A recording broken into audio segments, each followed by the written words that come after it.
да пинем малко кафе. Така, здравейте и добре дошли в поредното видео. Това видео ще бъде букхол с книгите ми от Турция, които си купих преди няколко седмици. Значи малка предистория. Аз имам роднини в Турция и последните 2 или 3 години, 3-4 години всъщност, все ми се налагаше да ходя по някаква причина, дали за годеж, дали за сватба, дали просто е така на разходка. И с всяко ходене съм се набавил, нали, това не са от всичките години, ами това са само от тази година, които си купих.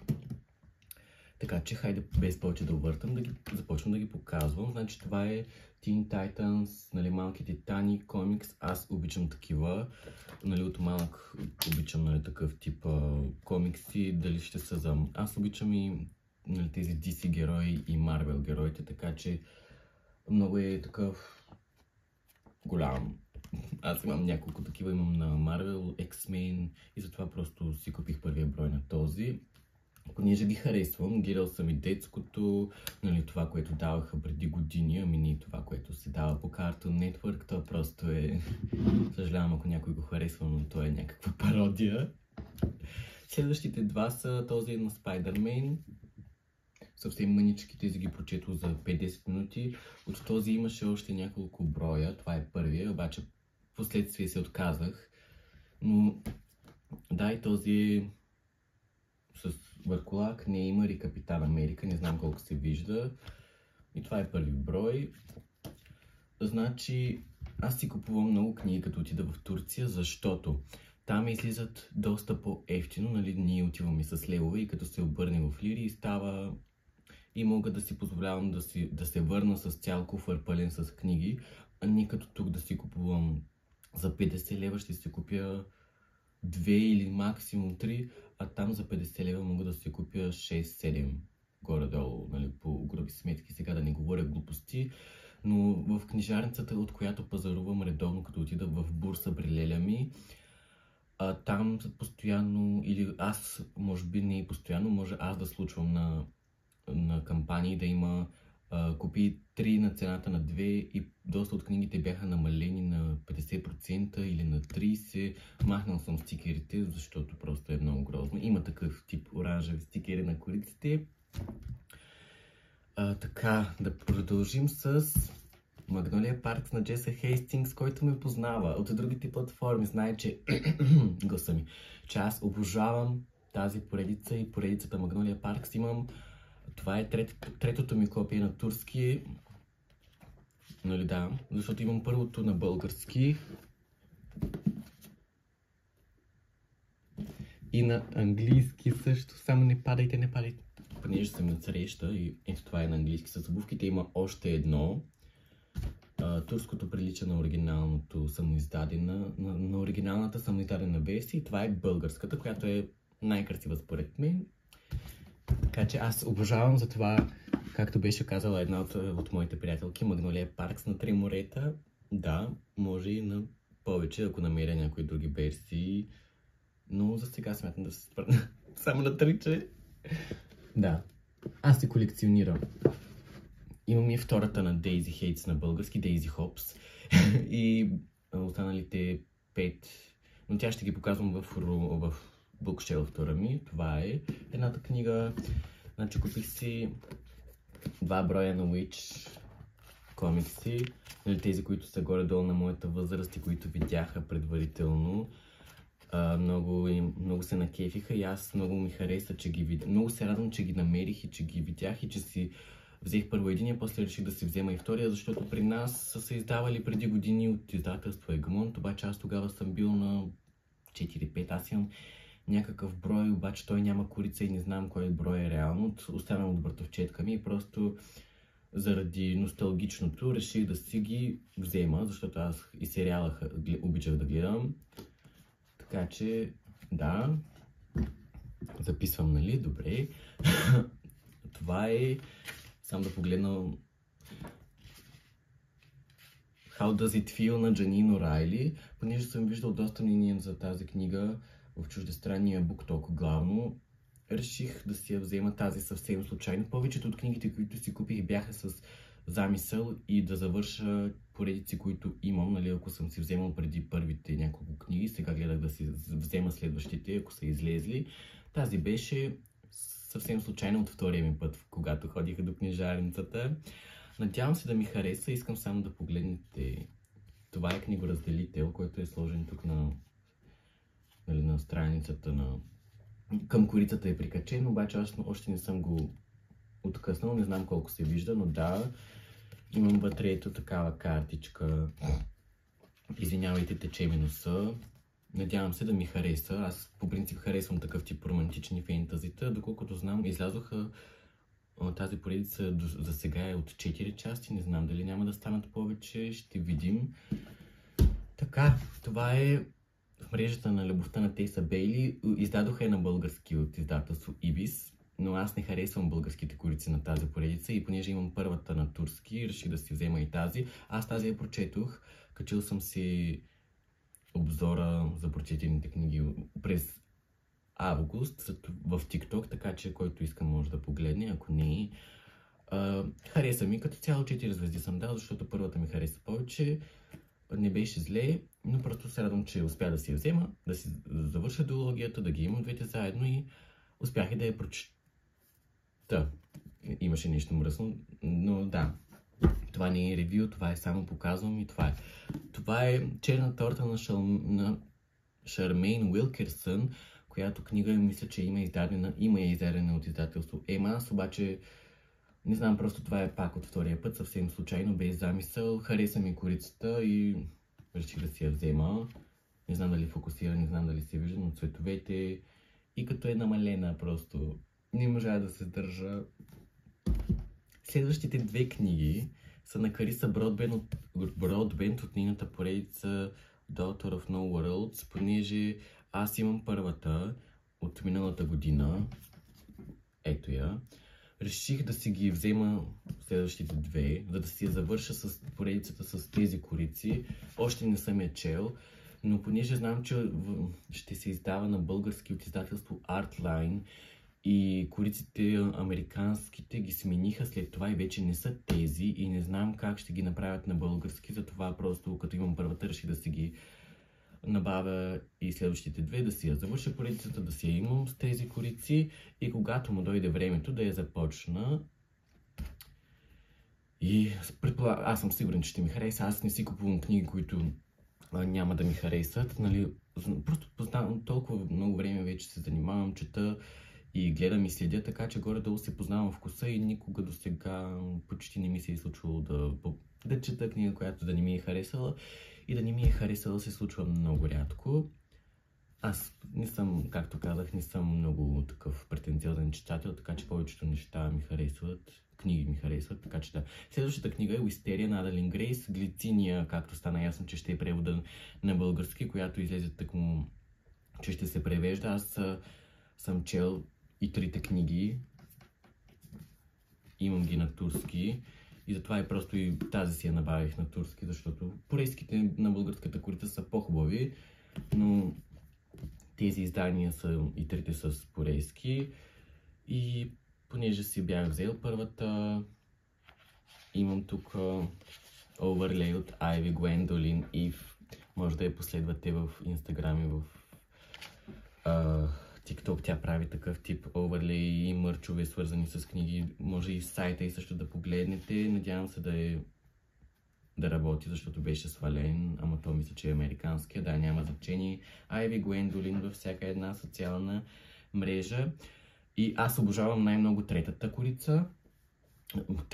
И корицата, да, и книгата като цяло. Първата беше окей, втората също много ми хареса и третата книга ми е любима. Моята дипломна работа беше на тема корици на книги и аз просто направих корици на тази поредица, като направих и за четвъртата Холи и допълнителни две, които си ги измислих сам. Така че, да, това е. Следващата книга, която си купих е на Мари Лу. Поглеждам превода, защото не съм сигурен. Stars and Smoke. Аз съм чел първата книга от нейната поредица за героят преди, нали, като за 2020 някъде, може би, или 2021, но така и не продължих с останалите, понеже тази е най-новата и поредица. Не знам всъщност дали не е идеология или не знам. Знам, че излезе втората книга. Това е първата. Втората беше нещо с Инфърно, но не съм сигурен. Домързяваме да проверявам. Но от това, което видях в Goodreads, съм сигурен, че ще ми хареса, защото е YA. Аз харесвам, нали, Young Adult, такова тинейджърски, с елементи на главният герой е певец, а главната ни героиня май ще му е бодигард и стори ми се интересно за това просто. Това е от тези, които беше случайно купена. Следващата книга е Archer's Voice на Мия Шеридан. Заради корицата съм си я взел. Аз грозни книги не купувам, както бях казал в едно видео в TikTok. Така че, понеже съм чувал доста мнения за нея, нали, имаше нейните книги, кориците им бяха много хубави, но просто си взех тази, защото знам, съм чувал мнения най-много за тази. Затова има и издадена на български от издателство Ибис, но не знам какъв е превода и съм сигурен, че корицата не е чак толкова хубава, затова просто. Да, оправдания. Следващата книга е третата книга от поредицата Keeping и Binding 13. Това е Saving Six, която мисля, че поредицата ще се издава от Сиела, ако не бъркам, ама don't quote me on that. Имам нещо като книгоразделител. Вижте героите. Това е... Първите две книги ги имам аз, ама те са с малко по-различни корици. После ги издадоха пак по този начин. Тук сега не пише първа и втора, тук пише трета. Но нищо да е. Мен не ми е чак толкова голяма драма. Но да, тази поредица си я запазвам за по-есенния тъжен сезон, защото знам колко е тежка и обема на книгите. Страх ме е малко, но аз обичам да се рива и такъв тип токсични и не токсични, ами травмиращи, напрягащи. Обичам да чета такива, така че смятам, че сигурен съм, че ще ми хареса много тази поредица. Но просто трябва да дойде правилния момент за нея, защото сега не искам да рева. Поне не е много. Така, купих си и Powerful новелата и Reckless на Лоран Робъртс. Аз имам Powerless от миналата година. Още не съм я чел. Тази е с порезки. Даже мисля, че имах и автограф вътре от авторката. Не знам дали се вижда, да не виждате. Просто за да видях ги и това бяха книгите, които просто с замисъл. Имам първата, нека да си купя и следващите. Тази поредица също смятам, че ще ми хареса. Надявам се да ми хареса. Има малко смесени мнения за нея. Аз не съм чел Алена кралица на Виктория Ейвярд, с която сравняват тази поредица, но надявам се да не е плагиатствала много авторката, ама не мога да коментирам. Така че да. Следващата книга е The Atlas Complex на Оливи Блейк. Аз имам първите две книги. Чел съм The Atlas Six. Моето копие е на английски. Значи аз тази книга я бях започнал и ми започна... много забавно.